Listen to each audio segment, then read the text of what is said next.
Vous écoutez Radio Equinox, la chaîne du peuple. La chaîne du peuple. Bonjour, c'est Paul Biya continue de trôner à la tête de l'État malgré ses contre-performances managériales. C'est aussi à cause de ces aînés qui prospèrent dans les esbroufs politiques au sein de l'opposition. Il s'agit d'une bande de briscards saisonniers politiques qui ont décidé de faire carrière dans la décrédibilisation et le démantèlement de la vraie opposition. Depuis les années de braise, ils sont là dans les mêmes rôles. L'âge ne les a pas ramenés à la raison, l'expérience ne les a pas dicté une prise de responsabilité. Ce sont donc des multirécidivistes de l'esbrouf politique. À l'approche de chaque élection, ils sortent toujours des sous-bois pour venir reproduire la même sale besogne politique qui consiste à décrédibiliser et à déstabiliser l'opposition. Ce sont aussi des saisonniers politiques qui ne vivent que de la roublardise.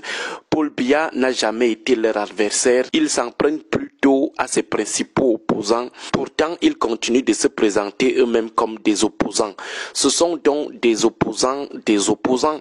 Ils font dans l'opposition de l'opposition. Paul Biya qui est au pouvoir ne les intéresse que lorsqu'il faut faire dans la surenchère politique, essayer de se rendre redoutable pour forcer quelques négociations souterraines avec le régime et obtenir par la suite quelques deals ou quelques privilèges. Ils ne vivent que de ça.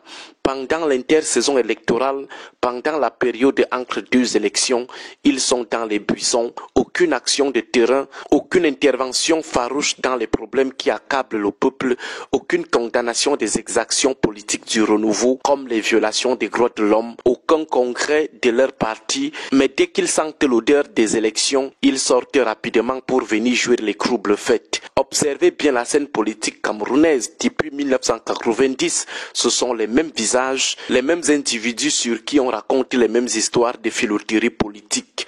Ils ont le même mode opératoire. Se positionner comme l'opposition républicaine, c'est-à-dire cette opposition qui face à un régime aussi brutal décide de jouer la carte de la mollesse ou de la complaisance. Ils appellent ça l'opposition républicaine, l'opposition qui accompagne le renouveau dans ses victoires électorales de la fraude et de la corruption. Ils vieillissent dans l'économie des sales coups et des coups bas. Leur sport favori est la diabolisation des opposants qui tiennent effectivement tête au régime. Ils les traitent de déstabilisateurs, de porteurs de projets insurrectionnels. Depuis 1990, ils ont le même disque, la même chanson.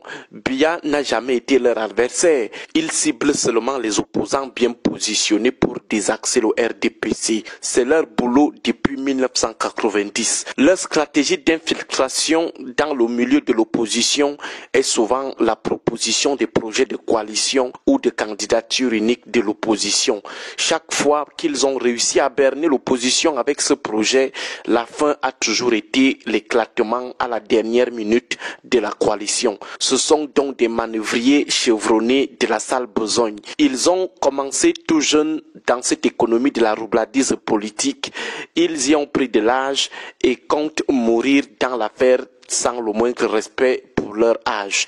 Aucune dignité, aucune personnalité. C'est aussi ça lorsque les gens décident de jouer les paresseux toute leur vie pour compter sur des raccourcis, surgir à chaque élection pour faire des sales coups pour le compte du RDPC, jouer les faux opposants et espérer des mallettes ou d'autres récompenses d'un cabinet civil. Les opposants tâcheront d'un cabinet civil. Pendant 7 ans, vous ne les voyez pas, vous ne les sentez pas. Lorsqu'ils font beaucoup, ils négocient un petit passage télé, après ils disparaissent. Mais dès que les élections frappent à la porte de la République, vous les voyez sortir des sous-bois avec des potions magiques pour proposer à l'opposition les projets de coalition ou de candidature unique de l'opposition. Ils forcent à jouer les premiers rôles. Les autres travaillent durement pendant 7 ans. Eux, ils viennent seulement se positionner en leader au moment de la récolte. Et c'est la génération des politiciens des années 90 qui porte cette économie des opposants de l'opposition. Parfois, l'âge doit nous amener à abandonner certains comportements indignes. Même le contexte politique doit nous aider dans ce sens. Heureusement que le peuple camerounais, qui est désormais assez éveillé, sait qui est qui dans l'opposition. Il est désormais doté des rudiments intellectuels pour détecter ces aînés pseudo-opposants qui ont toujours pour opposant le principal opposant au régime de Yaoundé. Nous sommes convaincus qu'après les élections présidentielles et locales qui arrivent, ils comprendront que la roubladise, la paresse ne passe plus et prendront enfin leur retraite pour le bien de la salubrité politique. Les gens ne peuvent pas éternellement compter gagner leur vie dans la pollution du champ politique. Agréable journée à tous. Radio Equinox 93 FM, la chaîne du peuple. 93 FM, la chaîne du peuple. La chaîne du peuple.